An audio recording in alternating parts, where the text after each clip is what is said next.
Yeah, calling me to order. Join me for the pledge, please.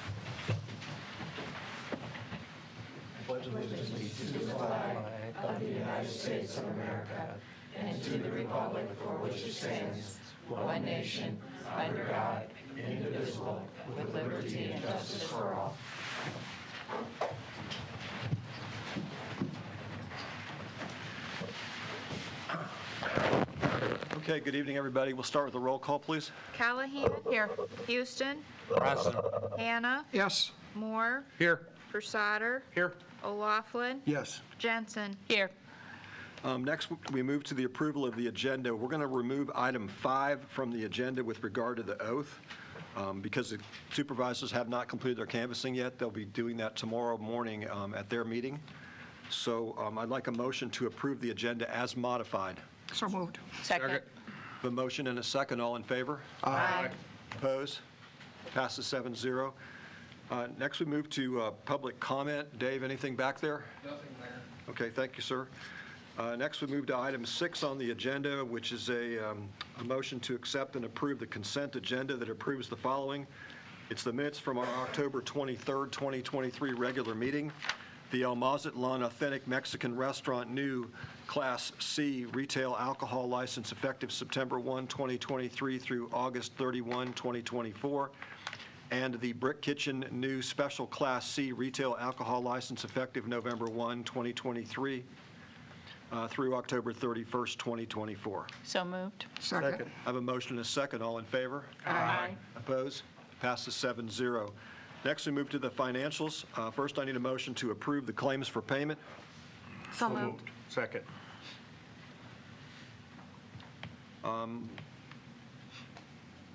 That passes 7-0. No. Sorry. I have a second. All in favor? Aye. Opposed? Now it passes 7-0. All right, move to the bank reconciliation for information only. Anybody have any questions or comments with regard to the bank reconciliation? Hearing none, we'll move to item 9, which is the revenues and expenses to date for information purposes. Anybody have any questions or discussion with regard to that? Thank you, Susie. Yes. Hearing none, we move to item 10, which is the Spear financial issue. Maggie's here. Welcome. Hi there, good evening, thanks everyone. Maggie Berger with Spear Financial. I've laid in front of you your annual TIF and debt report. Reminder that the red pages of this report outline your general obligation debt that you have outstanding. General obligation debt does count against your debt capacity. And each of those top boxes, if you flip maybe to the second page in the last section of columns, each of those boxes outlines the amount of debt that you issued, the year that it was issued, and then the TIC, which is the true interest cost. Still really great interest rates, even from doing your issuance this May. We did sell bonds today. Those bonds came in at a 4.14 as the lowest interest rate. So really just being present in the spring months versus today did save you some money on what we've seen a rise in interest rates from the Federal Reserve lately. We give you principal and interest. We tell you up above the word principal if that bond is callable, meaning can you pay that off, can you pay it ahead? If not, there will be an underline. In example, for the 2023, there's a line drawn under the 2030 principal maturity of $190,000. That's when that bond becomes callable, once you pay that. Remember, bonds are investments, and so the investor who's lending you the money wants to know that they get to hold that bond for a certain amount of time at those interest rates. Page 3 of the red section outlines total principal and interest that will be paid. And then we show you the different ways that have been identified through conversations with your administration ahead of doing the bond issue, how things will be paid. TIF revenues, local option sales tax revenue, sewer revenue, and then some general fund and traffic revenue. The far right column has an arrow drawn to the fiscal year 25.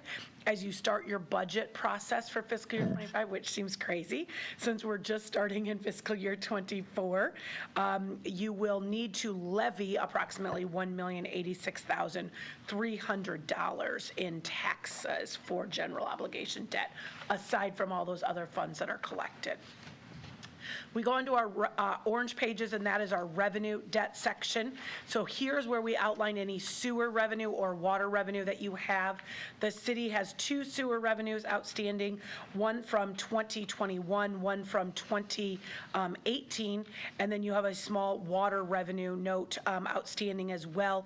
That one was done in 2021 in regards, I believe, to the Highway 150 project. That's what we were able to do that. Biggest takeaway from this sheet is revenue debt does not count against your debt capacity because it must be paid with the revenues of the system. You have to use water revenues, you have to use sewer revenues, and the loan agreements that you've signed says you will keep those revenues in an amount high enough to make those payments and pay your operating expenses. So again, far right column, total property taxes levied, 0. You cannot property tax levy for those revenues. Those have to come through your monthly bills. Go on to our purple pages, and this is where we outline any TIF rebate obligations that the city has. So I'll remind you, if this desk is our base value, in a rebate agreement, you've entered into an agreement with a developer and said they will build something above that base value. It will pay new taxes, new increment is available, and you will rebate back a portion, all, whatever you as a council have agreed to up to a certain dollar amount or for a certain number of years. So again, they have to perform in a rebate agreement before you have to perform. You have some commercial and industrial rebate agreements. You also then on page 2 have some housing rebate agreements.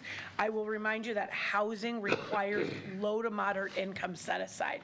Susie can smile all she wants, but this is a lot of calculating for Susie on an annual basis.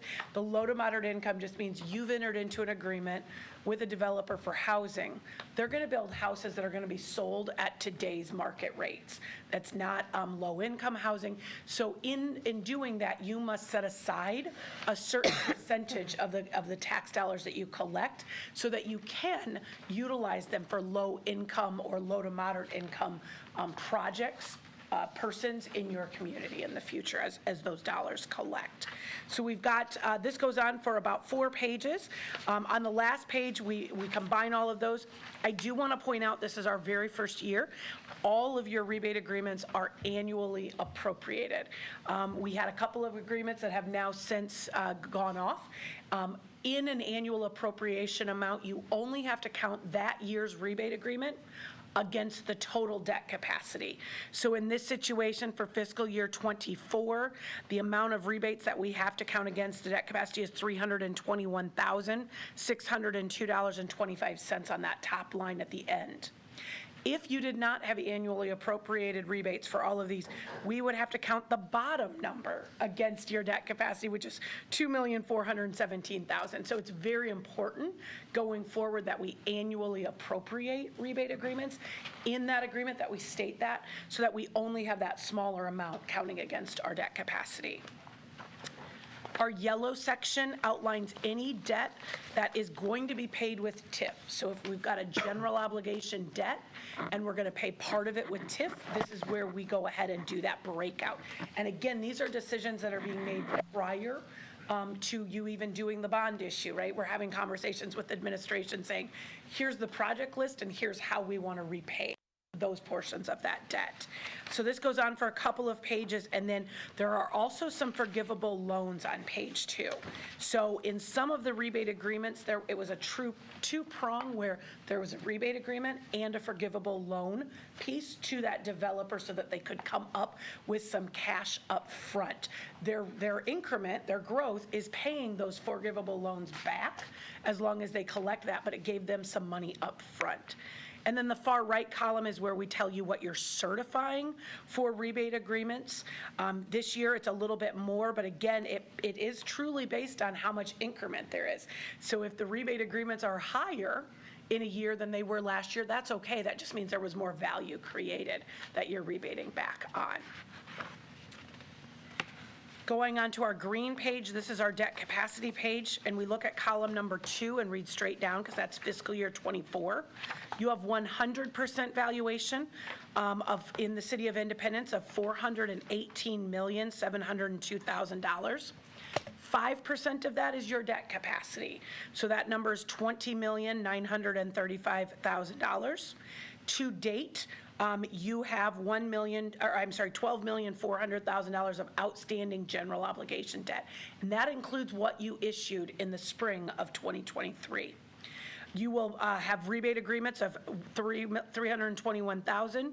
You will pay back principal this year of $1,520,000, and you're right in that $1.5 to $1.6 million range of paying debt back over the future years. This will leave you remaining debt capacity of $9,733,000 at the end of the fiscal year. We tell you that you may not want to issue more than 80% of your total debt capacity, sort of leaving 20% there just in case things come up. And it's not bad things always, sometimes it's good things, right? That you need to get your hands on some dollars for. So if we take $4.1 million off, we have remaining after the contingency of about $5.5 million. You grew in valuation from last year to this year of about 1.6%. We know the growth rate in this number will be significant going into 2020, fiscal year 25. So column number 3 will look different. As you start to budget, you understand that there's going to be impacts to your taxable valuation, the amount that you can budget. But this, remember, is 100% valuation. So this is really over and above that new House File 718, because this is everything that's assessed and what its 100% value is. We understand that there will be this significant, probably increase in valuation. So we're not going to expect that to happen year after year after year. We'll probably bring that growth rate back down to 1.5% for you thereafter. But really, I would say financially, having $5.5 million remaining in debt capacity for this fiscal year is fantastic in comparison to where you've been in the past. There's been some large issuances done between your pool, between other projects that have gotten done, and so we're happy to see you back in that range. Yes? The percent of capacity remaining from 2021 to 2025 goes from 38% to almost 70%. Is that a concern? Or is that a good thing? It's a really good thing. Is it really good thing? It's a really good thing. It just gives you a projection that, again, we anticipate as you pay large payments back. $1.6 million payments are large payments to be paying back. And as long as you're not issuing, now maybe you have some issue projects coming up, but as long as you're not issuing at that $1.6 million level, every single year, you're paying debt back to offset what could be coming on in the future.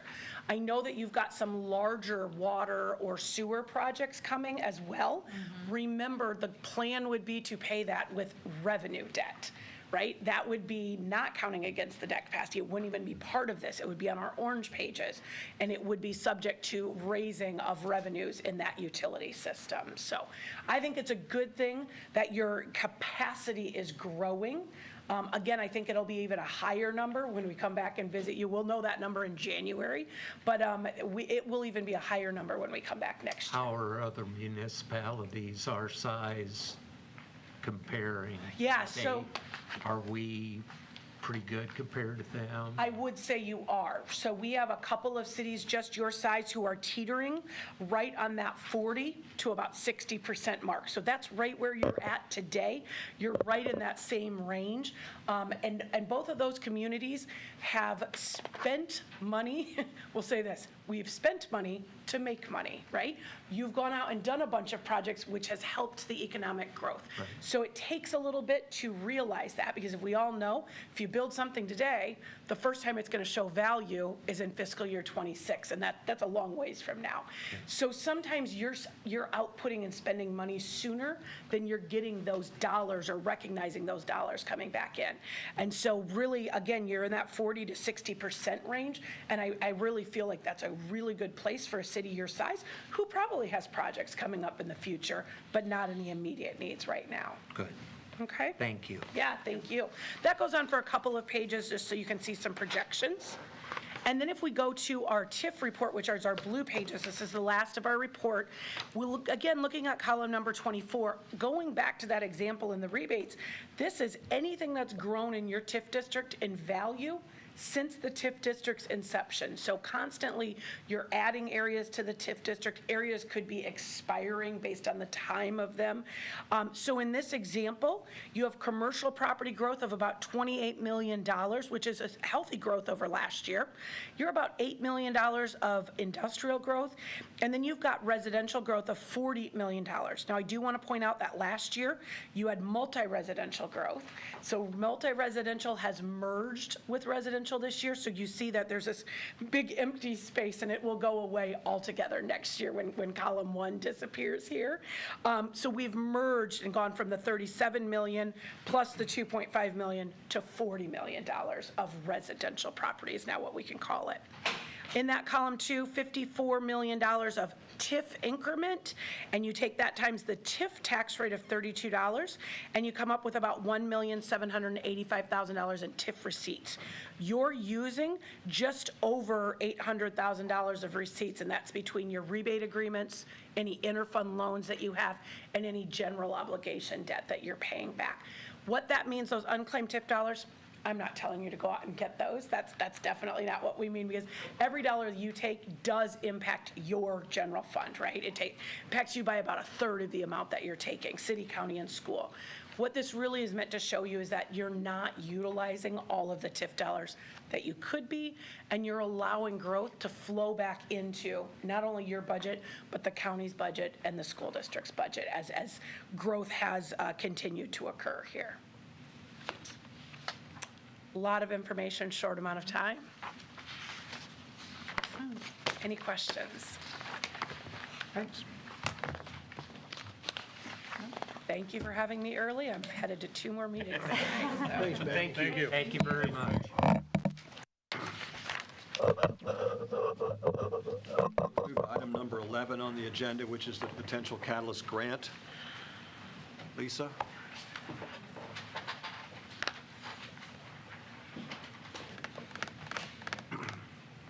We kind of reviewed what the potential catalyst grant, Laura DeBoer is the owner of 107, 109, 111, second year.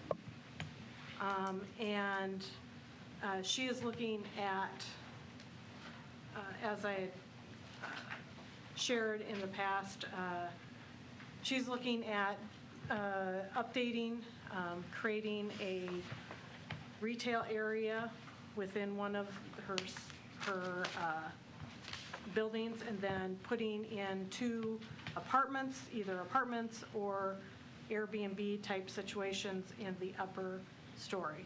One would be a 1-bedroom and one would be a 3-bedroom. And she's building them just as we always, our organization always recommends, is it can be either a apartment or an Airbnb. So if it's not working out one way or the other, they can always try the other way. So it just provides another opportunity for housing in the downtown area as well. And this is, once again, one of those areas like our last Catalyst grant that was approved. It's in an area that can't get a lot of additional funding just because of where it's placed, and it's just a great opportunity to be able to continue the revitalization that's happened within the downtown area. Thank you, Lisa. Before we start asking questions about anything, because this is an action item, let's have a motion first. So I'd like a motion to approve the city partnering with the property owners to apply for a catalyst grant and authorize the expenditure of not to exceed $100,000 for the city's portion of the grant.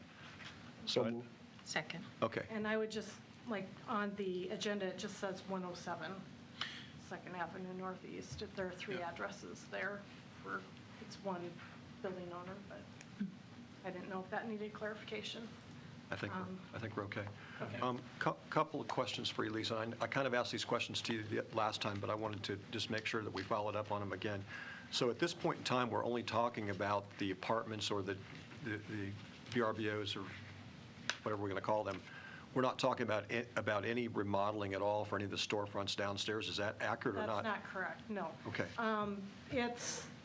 So currently, there are 3 storefronts 2 are occupied, and just last week, we found out that one will be vacant. Vacant at the end of November. Right.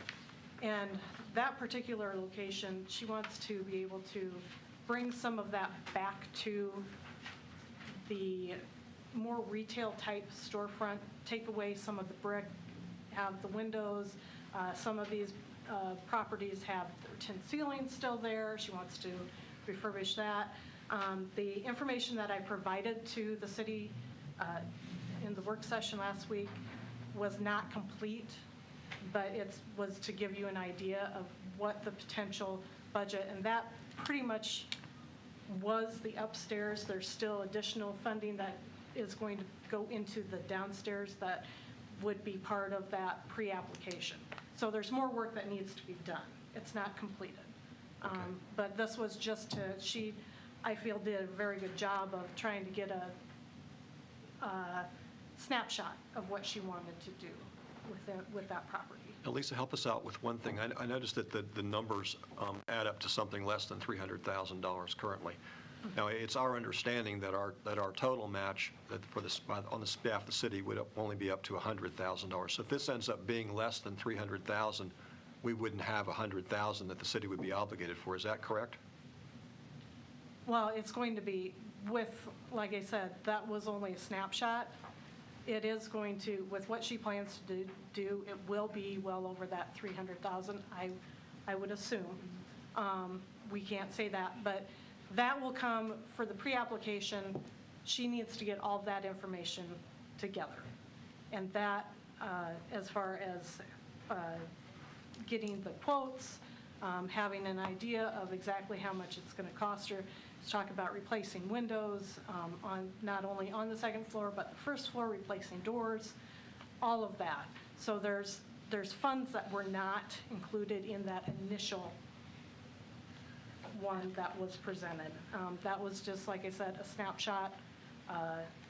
She got a lot for the upstairs, but she still didn't even get everything that will go into that upper story. As you can see, there's no appliances in there, you know, things like that. And this is the upstairs, I'm sorry, I can't remember exactly from last week, but I believe that it was a three-bedroom and a one-bedroom, is that right? Yes. And in terms of the downstairs use, is there a particular type of retail that we're looking for, or is it just we're looking for some type of retail if possible? Yes. So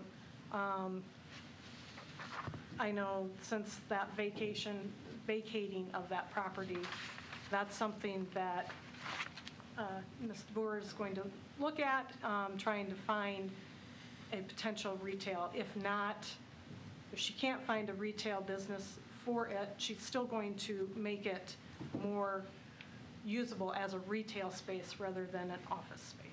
And this is the union that you're talking about, right? Yes. And what's the square footage, Nit, do you know? I don't know the answer to that, sorry. That's okay. That's okay. The other question that I had, and you covered this a little bit because there's an extra memo in here talking about the rear of the building. And I understand that you're going to be meeting with I am not. That's going to be the building owners.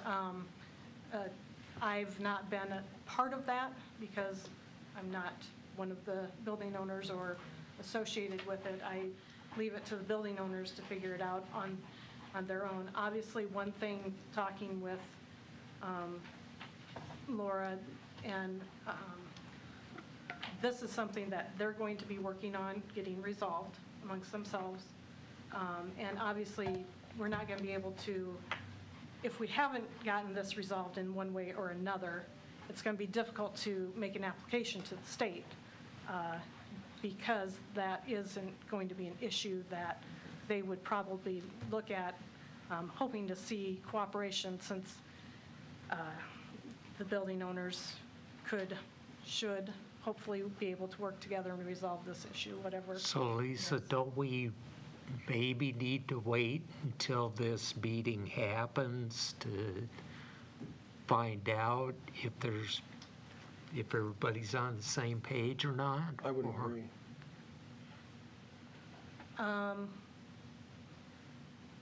I guess So as far as if there's a problem and we guarantee $100,000.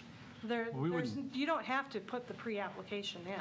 Right, we wouldn't Yeah. guarantee the $100,000 No. because all we're doing tonight is the council is authorizing the application to the state and authorizing the city staff to make that $100,000 expenditure should it be productive, should it be successful. Right. If it's not successful, the city's not we're not gonna do that. We're not gonna write them a check for $100,000 and then them not get the Catalyst grant. That's not, we wouldn't do it that way. No, it's just saying to the state that the city is interested in moving forward. The city is the one that makes the application. You guys are the ones that make the decision even for the pre-application. So it's not there, and the pre-application isn't due till January 29th. So I'm assuming there'll be enough time in there to, whatever there is, to figure things out and move forward. Right. This just gives me the opportunity to help with the grant and help. Does it sound like the property owners are going to work with you? As far as the back of the building, as far as I know, yes. That's an unusual situation, and it would be unusual to invest in something that you would have no access, or direct access, unless it's an easement. Correct.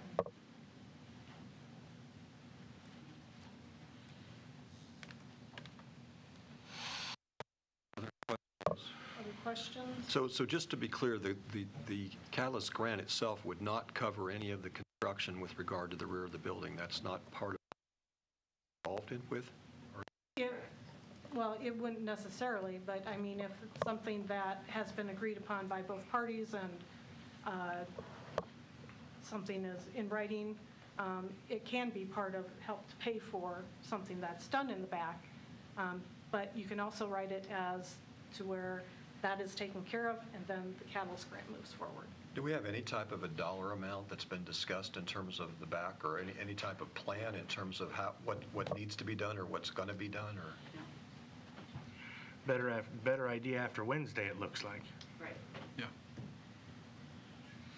On the numbers here, the only thing I see on your main floor is just the windows.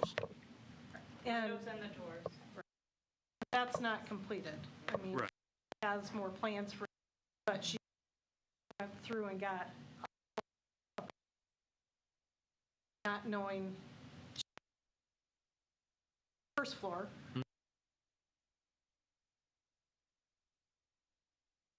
You're not sure whether you're looking at something that's going to be a concrete walkway like what you have now, or is it going to be replaced completely? You just have no idea at this point. I have no idea. Okay. Anything else from anybody? My hope is replaced. I stepped out the back door of an establishment there, and the concrete fell and the metal fell that the concrete was on, so, Right now, it's not hers, though. no, I know. Yeah. Well, it is. It's not my understanding in looking at the, She's got the obligation, she has the obligation to maintain it. Without ownership? without ownership? My understanding What it is. says. My understanding is that I think the Gommers have the ownership of it, but the way that it was set up by the Greenlee family was that the maintenance was the responsibility of the other units, her units. So then, Coming from you, Laura, that's the way we understand it. Obviously, we don't have any paperwork to back that up, but that's from your memo anyway. It says that that's the case. Yeah, okay, I read that. and then there's another easement that's involved with some air conditioning lines or something like that as well, I've heard. So, It's kind of a heads I win, tails you lose situation. I don't know. It is a bad situation as far as even people in this community feeling strongly. But I think this is something that can easily be resolved between the two owners of it and be able to move forward, but that's not for That'd me be to great. do or per se, so. Not to put you on the spot, Mr. Gomer, but is there anything that you can share with us that in addition to what we've talked about? Yes, they do have an easement that they're responsible for. They do have the easement for parking spaces in the back in ingress and egress. Part of that agreement that was made by Mr. Greenlees when he owned all the buildings was that the 107 to 111 building would be responsible for maintenance and repairs. So obviously, that hasn't been done over the years when the Greenlees owned it. Now it's fallen upon us. Okay. Thanks, Pete. Anything else, people? The only question I have is, I mean, obviously, that was an agreement that was made between Mr. Greenlee and someone. Is that, I'm not sure how that's still applicable to this day. And it may be, I'm just curious. The agreement was made between Greenlee and Greenlee. Yeah, he owned all of it. Right, so I He wrote understand. it for himself. Yeah. So, but the easement stayed with the property. Gotcha.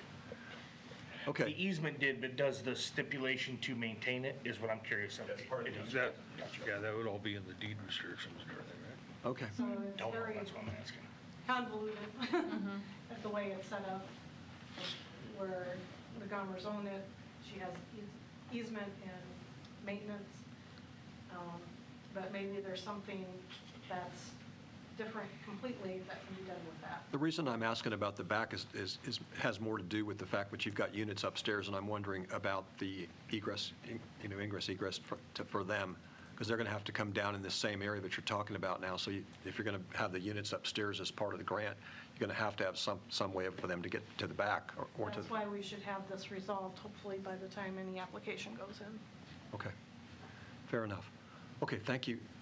So we have a motion and a second. This would be a roll call vote then. Thank you, guys. Thank you. Houston.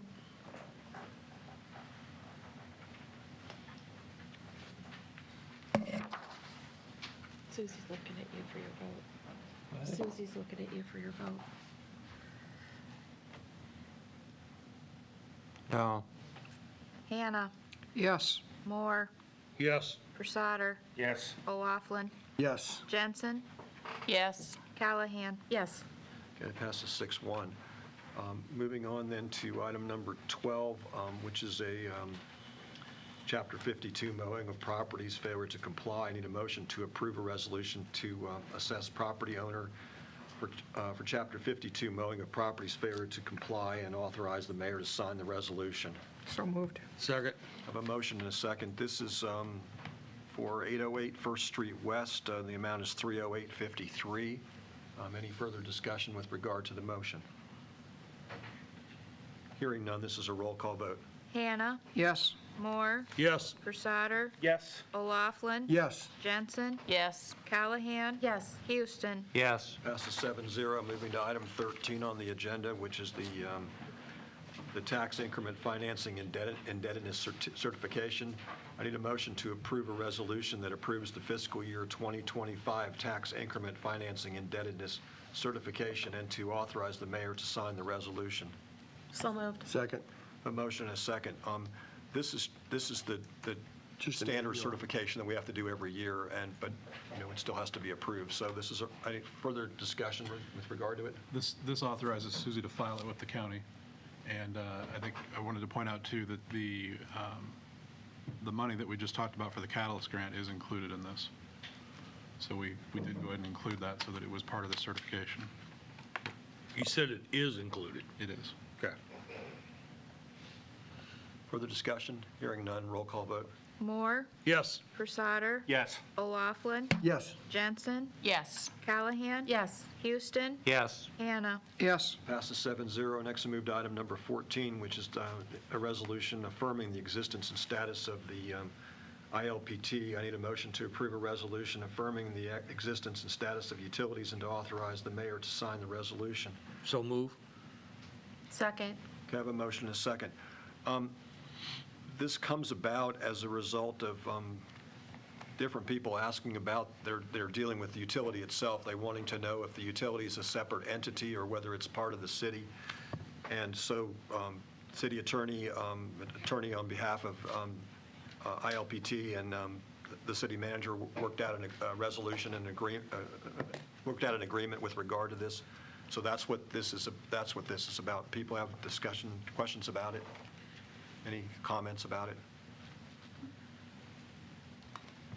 Hearing none, this is a roll call vote then. Persauter, Yes. O'Laughlin, Yes. Jensen, Yes. Callahan, Yes. Houston, Yes. Hannah, Yes. Moore. Yes. Passes 7-0. Next, we'll move to number 15. This is accepting the Highway 150 reconstruction project. So I need a motion to approve a resolution to accept the Division 2 work covering Highway 150 reconstruction project and to authorize the mayor to sign the resolution and to authorize the city manager to sign the remaining necessary paperwork. First, need a motion? So moved. Second. A motion and a second. This is both Phase 1 and Phase 2 of the 150 project. This is the ending of everything, and we just need to finalize it with the vote and the signing of the documents. Other questions or comments with regard to that? Hearing none, this is a roll call vote. O'Laughlin, Yes. Jensen, Yes. Callahan, Yes. Houston, Yes. Hannah, Yes. Moore, Yes. Pursader. Yes. Passes 7-0. Next, we move to item number 16, which is the Independence School FFA chicken proposal. First, I need a motion to authorize the Independence FFA to obtain and keep poultry livestock on school property. So move. Second. I have a motion and a second. Do you want to? Do any of you guys, we do have extra parts of the proposal. It's to my knowledge you guys do have access to it. Yes. Were there any questions or any comments on what you guys were wondering on how we were going to work with the chickens and what they would go to? I commend you on that and any livestock, but we open the door, it's tough to close it. Right. I hear what you're saying with that. Mainly what we want it for is to help teach and educate kids. I can give you a prime example. When I was a kid, back when I was 12, super shy kid, I would not be up here proposing to you guys. I was absolutely horrified of public speaking. But when I got my first batch of chickens, it completely changed me. I had to learn very quickly how to propose to people. I quickly had to learn how to talk to people. Hey, I have this problem. How do I fix that? I also had to learn to be selfless. I had to learn, hey, my chickens are their top priority. At the end of the day, they're going to go help feed somebody, and I need to make sure that they're priority over something maybe I want to go do, like go hang out with friends or something. With having the chickens, like I said, we have over 250 ag ed students and 55 FFA members, all who are future leaders of this community. I'm sure many of them will be sitting in the seats you guys are right now. And by teaching those core values of how to raise animals, and those can help correlate with, like I said, public speaking, relations, understanding how to work with a group of people. So that's really why we wanted to propose this. What's the length of time they're going to be out there? The time, so we only want to raise broilers, so it's going to be 8 weeks. They'll be from little chicks to they're gone and they're out of there. So mainly we have them in the spring, which is when we're growing everything in our garden, so students are already out there already. There is a possible idea of doing it in November, but most likely it would just be in the spring, because that's what we can get funding from Indy Ag Ed right now. And like I said, 8 weeks in, they're gone. We don't have to worry about them during the summer. And it's kind of that nice time where everything's starting to just warm up, but it's not super hot. And they will be far away from the school in any residential area, so people aren't going to hear cock-a-doodle-doo in the morning. They're not going to be smelling chicken feces. It will be far away from anything that will affect that. If I noticed it right, it'll be on the southwest side of the greenhouse. Yes. Correct? Where's the greenhouse located? So when you're coming into town, you come into the school, it's on the southern side of the greenhouse, southern side of the school. So if the school is laying like this, it'll be on this side. Okay. It's right next to our garden as well as our compost bin. So we have easy access to get rid of the manure. We also do have discussions going with a couple people of the Master Gardeners in Independence of using chicken manure as fertilizer, which is a common practice used with many gardeners. The greenhouse is basically about midway, right in the middle of the school building. Yeah. Pretty much. Absolutely. So it's not going to be an eyesore by any means. They'll be right behind there. And by doing that, we're going, by having them back there, like I said, no eyesore. People aren't going to really hear them or smell them, but they're there to help teach and educate the kids. If I remember correctly, you're looking at 30 birds maximum? 30 birds maximum, yes. That's all we want for 5 years right now. And that's probably what we would continue to go on with down the road. When we were having discussions, there was a discussion of having different breeds and stuff, but we ultimately decided broilers were going to be best because it's in and out. We don't have to worry about them over the summer. We don't have to worry about anything else with them. they get what we're trying to get done, which is teach and educate. Have you looked into using or lend lease with a neighbor down the road that's in the county resident, the farm just off Bland Boulevard there, the Manson Farm? Spoken to those people, that would be, they have livestock in there now because they're still considered county and rather than city. No, we haven't. I know there was some discussion about doing that, but the one problem that we run into is without chickens on site where it's easy to go out and say, hey, look at this, we're having this problem, how do we fix that with students? If they're off site, then we have to get approval from the school. I need to take, let's say there's 20 kids in class. I need to take 20 kids to this property for this amount of time, and that adds time. You could walk to that. Yeah, that is true. But we do want to try to keep them on school property as much as we can. You're not planning to have any roosters there? No, we would never think about having roosters there. They're very aggressive. We don't want to have a situation happen. And it's basically in the spring until the end of school. Yeah, and I'll say this about broilers. I've raised them for like the last 5 years. They are extremely lazy birds. They don't like to do much. They like to just eat, drink, and sleep. So they're not like a hen that's going to lay eggs, and they're not like a rooster. Even the male chickens, they're very lazy. I've never seen any of them get into a fight with each other. And based on the diagram of your building, you're going to have a fenced-in area on the back side of it then, where you open them up and let them run, or are they going to remain in the coop at all times? So right now, we are looking into doing a fenced building. The beginning of the project, they'll be inside most of the time, which that is recommended typically for broilers till they're a little bit older. But even when they're at their older stage of life, they don't really like to do much.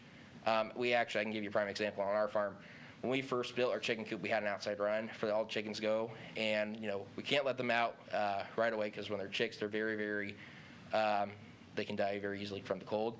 So once they kind of got to the age, hey, they're hardy enough to be out there, they did not want to go out there. I tried to, hey, go push them out, and they just sat there for 5 hours, and then I had to pick every single one of them back up, take them back in. So we will eventually probably have an outside area. But for right now, first year, we're not going to probably shoot for that because we're trying to get this all built up first. Makes sense.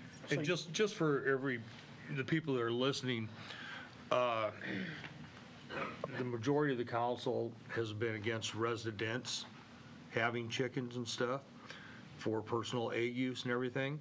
I look at this aspect totally different. It's number one, it's creating a different avenue for our FFA. It's educational, and it gives you on-hands experience, and it's only going to be for a period of roughly 2 months, and spring only. It's not going to be an entire 12-month-a-year process or all summer and stuff of that nature. It's going to be confined within inside the building, not outside at this particular moment, for at least the first year. And with that being said, I'm in favor of doing it. Well, I appreciate that, and to add on to that, we want to just donate chicken to the less fortunate in our community. We want this to be really community-based, really want to try that community aspect with it. So, but yes, you're absolutely right, and I appreciate that. I liked reading that part. That was nice. So you have the approval of the school to do it? So we had to come get approval from you guys first, because I talked to our main principal, and he said the school board was most likely not going to approve of it until you guys approved of it, because since we're in jurisdiction, technically, in Independence, it would be the argument, well, you can get approval from city council. So that's why we came to you guys first. We're planning on going to school board unless we just get straight up approval from the superintendent, I believe is what it was. But we did have those conversations and talks with people. And Mr. Hayden is behind this project? 100% behind this. This was actually a project, a couple officer teams, we talked about it, but it never happened. And I was like, I really, before I leave Independence, really want to see this happen.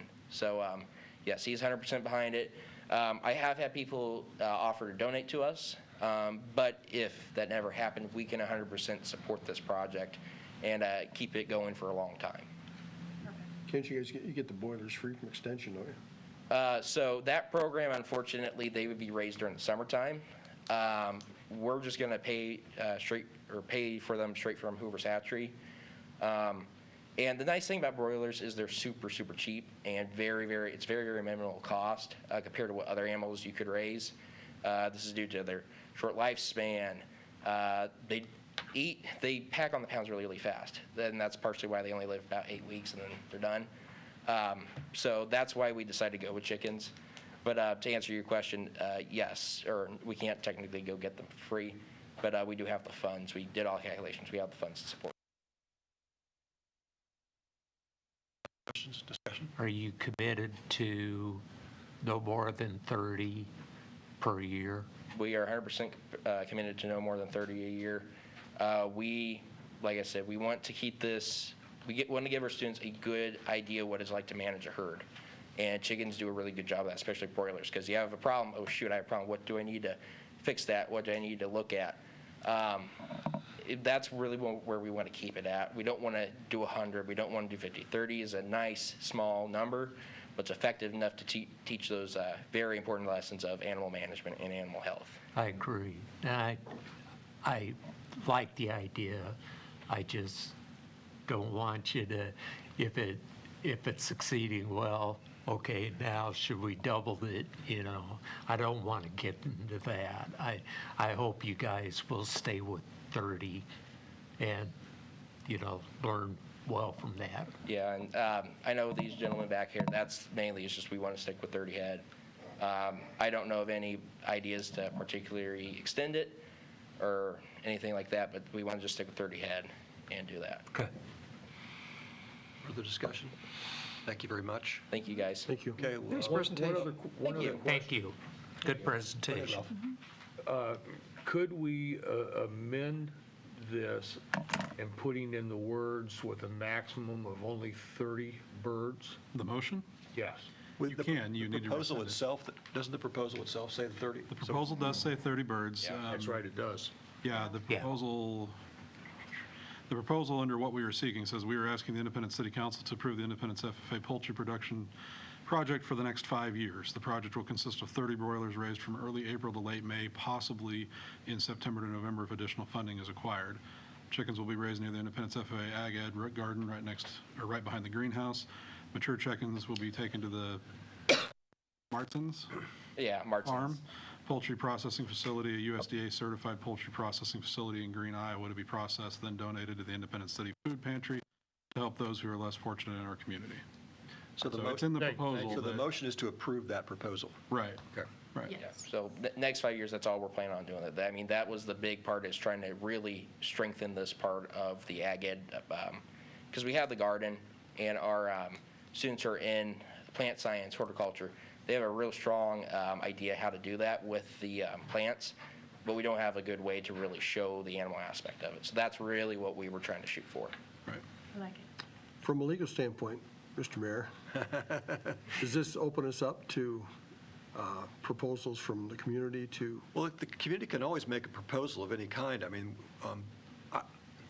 does this obviously I don't have a strengthen? vote here, but it seems to me that we're doing something for the school as opposed to looking into this as some type of an occupation or some kind of a money-making thing that somebody might be wanting to do, or eggs This or is- whatever the case may be. This is an opportunity for the school to be able to do something through the FFA project. Plus with the school being on the edge of Facilitate. Clear out on the city edge. limits, you know. So that's how I see it. That's a big- But I'm not saying that just because, if this is approved, I'm not saying somebody else isn't going to come in here and try to Say they homeschool their kids and they want I don't know about the educational homeschooling part of it, opportunity? but we could have but see, they're not, they're not even doing the eggs, so, I mean, and that's what most of the people that want the chickens is for, so we may see an intake of other people, but that doesn't really affect what we're doing here with regard to the school, I don't believe, anyway.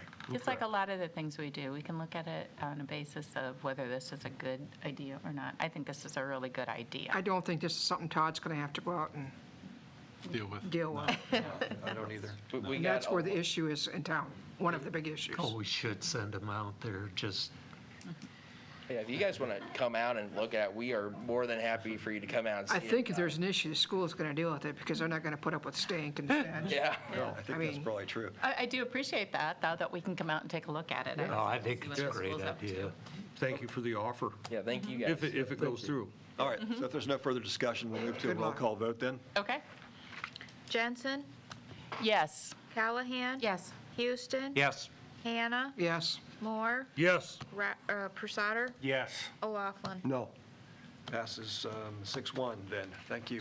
Thank you, guys. We Gentlemen, you all really, did a really good job. You guys did a good That job. was a tremendous proposal. thank you. On behalf of me and these gentlemen and everyone, in the Independence FFA chapter, we greatly do appreciate it. This has been a project we've been wanting to do for, a long time, so thank you so much. Are you the president of the FFA? I am the president of the Independence We'd FFA. like to hear the couple other guys talk every now and then. Oh, yeah. Are you a senior? I am a senior, yes. Could you remind us of your name? I'm sorry, I've forgotten it. JT Thomas, sir. Okay, thank you, sir. Thank you. I urge you guys to be a guiding light in taking care of the chickens. We have those being requested in Independence as a city, and people will be watching what you guys are doing and how you control your herd. There you go. We appreciate it. Thank you. Yes. Thank you. Thank you. All right, let's move to item 17, which is the Wapsie watershed contribution. First, I need a motion to authorize a claim in the amount of $4,400 to be added to the claim listing payable to Northeast Iowa RC&D. First, I need the motion. I'd make that motion. Second. Okay, we talked about this at the workshop. John Kurtz came. The money for this is for the purpose of the, what's the right title? Not facilitator, but Contribute to the grant writer. So manage it. the management people for that. So, discussion of this with regard to this. And that's just for this year, is that It's- right? Yeah, it's reviewable every year. It's right there. To help pay for Coordinator. Coordinator, there you go. Okay, so then when the applications come in again for funds, the beginning of the next calendar year, now it's going to be $5,000 then, right? Well, we're actually paying 5 because we've already authorized 6, right? We've already authorized $600. Right. So we've previously offered 600, so we're authorizing an additional 4,400 to make it an even 5,000 right now. That's what I mean, is that if we approve that now, then 3 months down the road, we're going to be requested for another 5,000? For next fiscal year, yes. Right, this is for fiscal year '24. But Okay. It's highly likely that they'll ask for Is it, 5,000 for is it an unwritten rule that Council- organizations come in at a certain time to request funds? So how it works with other organizations is we ask that they are submitted to the city hall by mid-December. Because by then, I have a good chunk of budget done, so I have it for the first work session in January. Council can decide the actual amount that is given to an organization that requests it. One thing that will be different going forward is now we have to actually enter into a 1 to 2 page contract with whoever requests funds from the city, because the state auditor's office is cracking down on that. You have to have some sort of agreement. You can't just get a letter saying, hey, we want this much, and the city says, sure, fine. There's more documentation that's now needed. Okay, In what, answer to your question, we're not committing to anything more than this year right now. It'll come up again. yeah, we are. We're committing $4,400 more. Right, no, beyond this year. Beyond this budget year, we're committing it right now so that they Right. can have the coordinator so that they can do the things that they need to do for the upcoming year. When they come back to us in the fall of next year, that doesn't mean that we, January. They'll come back in January again. When the request would come in mid-December. The beginning of Fiscal year the 24. next calendar year. for the next you know. calendar year, right? Yes. But we're not My committed to doing concern that. is that, are we opening up the door for other organizations that want additional funding? To ask for it twice in 1 year, you're saying, basically. Correct. Because we're amending FY We '24. approved the 600. I like the idea of the watershed, don't get me wrong. I'm just questioning that if we do this here, is this opening the door for other organizations to do something similar? And as we've said, we're already kind of strapped on where we're committing money. We can always say no to anybody that requests something, or we can always modify the number that they're requesting. In this case, John Kurtz came in, and the reason he came in was because, it's an important project for us, and we have the opportunity to lock in this coordinator for another year, which is what we wanted to do which is what they wanted to do with regard to the salary. Because this is not a watershed project that we're talking about. This is, somebody's got to pay the coordinator, and it's the county and it's the other cities that are involved in it. Otherwise, you don't have the project going forward, and we wouldn't have anything to come out of the watershed at all if there was nobody that was coordinating and following through on it. So I think that's why John took the time to come in to the workshop and talk to us about it. So obviously, it's your decision. I think when you live in a city that is prone to flooding, we need to really take care of our watershed. I, do. yeah, And he said next Catherine, I agree totally that it's a good project. All I'm saying is that the timing. To your point, though, Tom, I think anybody could come in at any time and ask for additional funding. There's nothing that says, there's no policy that says that they can only ask during December. So any institution or any group that asks for money from the city could come in at any point throughout But the they year. don't know that right now, do they? Well, I mean, Now they do. they don't know they can't. Now they do. They don't know they Thank can't, you. though, either.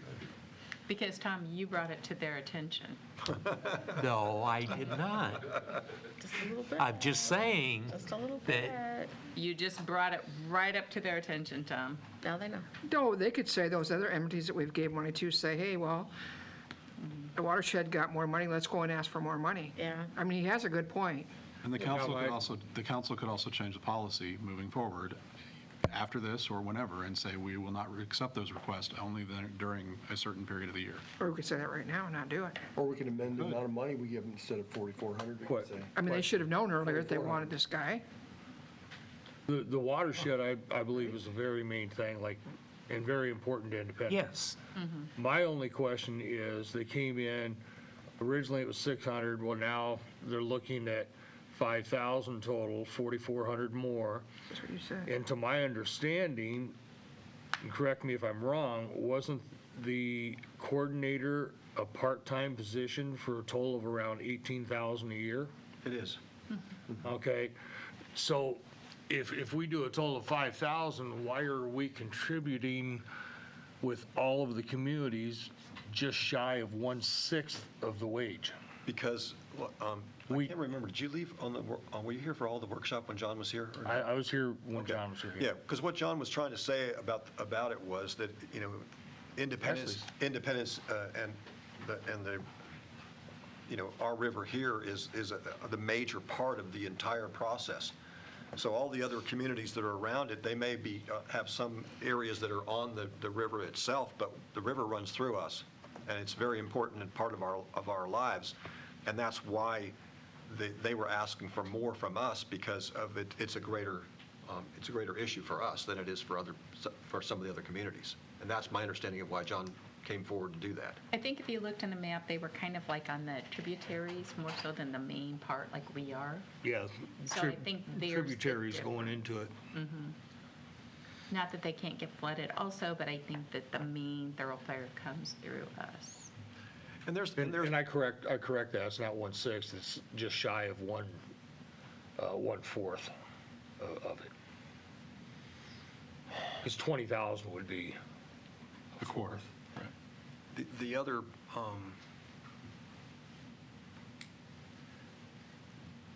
the coordinators themselves, one of the things that they do is that they come up with projects and they come up with funding and things they're looking for ways to better the use of the watershed and the different areas. Mike, did you have a meeting or is that coming up this week? December 5th is the next meeting. December 5th, okay. We meet quarterly. So the one of the things that they're trying to do is they're trying to look at projects that would help us, and one of the meetings that I attended, they had a long list of potential projects that would involve our water and recreational use and all kinds of other issues with regard. But that's what the coordinators do, is they're not looking to just stop flooding or something like that. They're looking for uses that we could have for the waterways itself. that might potentially bring in revenue. That's right. So then it's, yeah. How long is this coordinator hired for right now? I think it's yearly. I think it's a yearly And contract. when's it start, in January? One other question is, we commit to this 5,000 for this year, and they come up with some projects that are within the city limits on the WAPSI.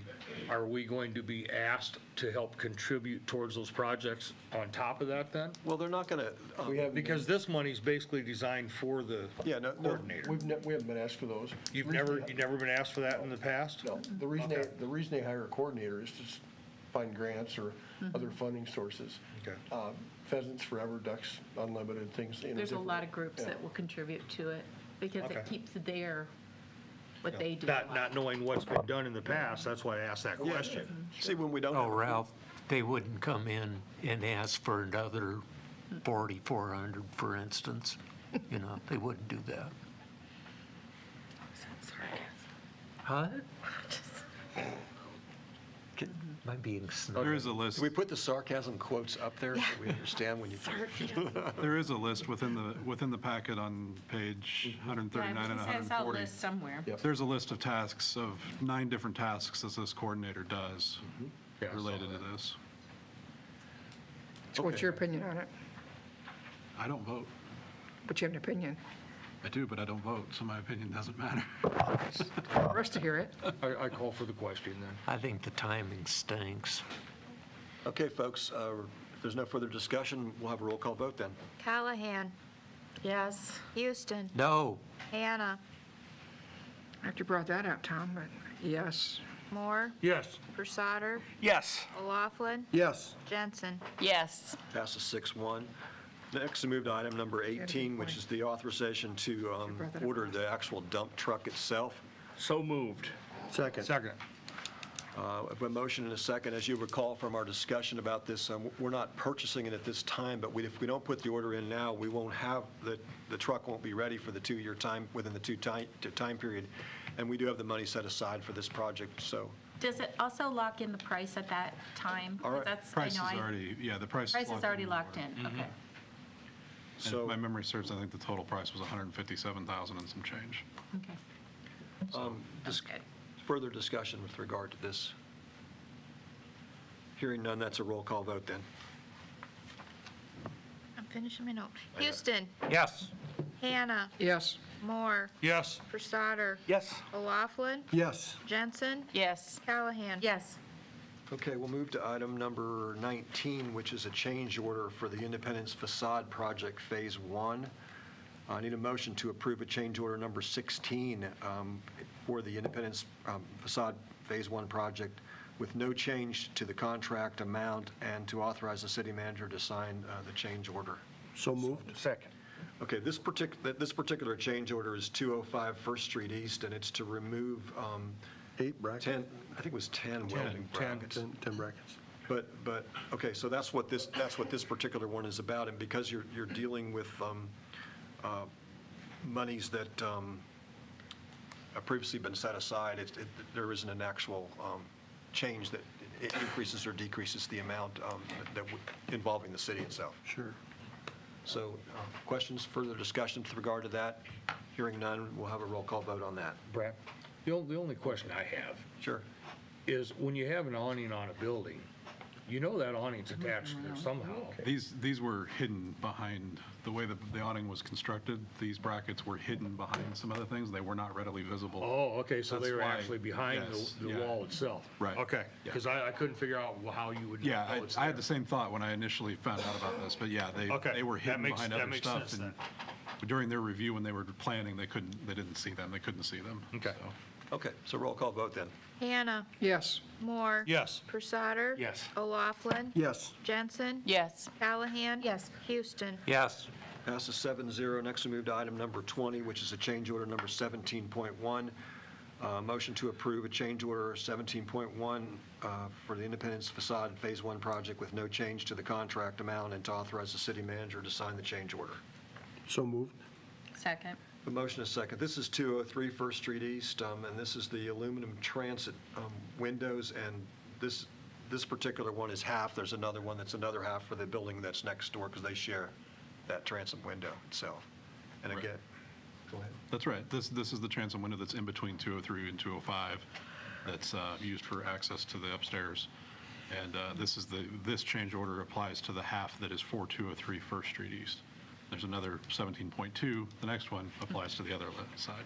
So, Questions? Okay, No, not now.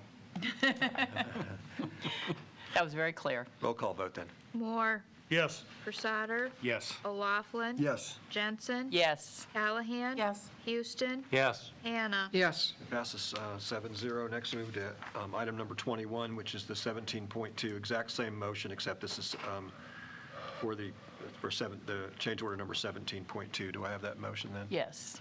So moved. Okay. Second. And second by Catherine?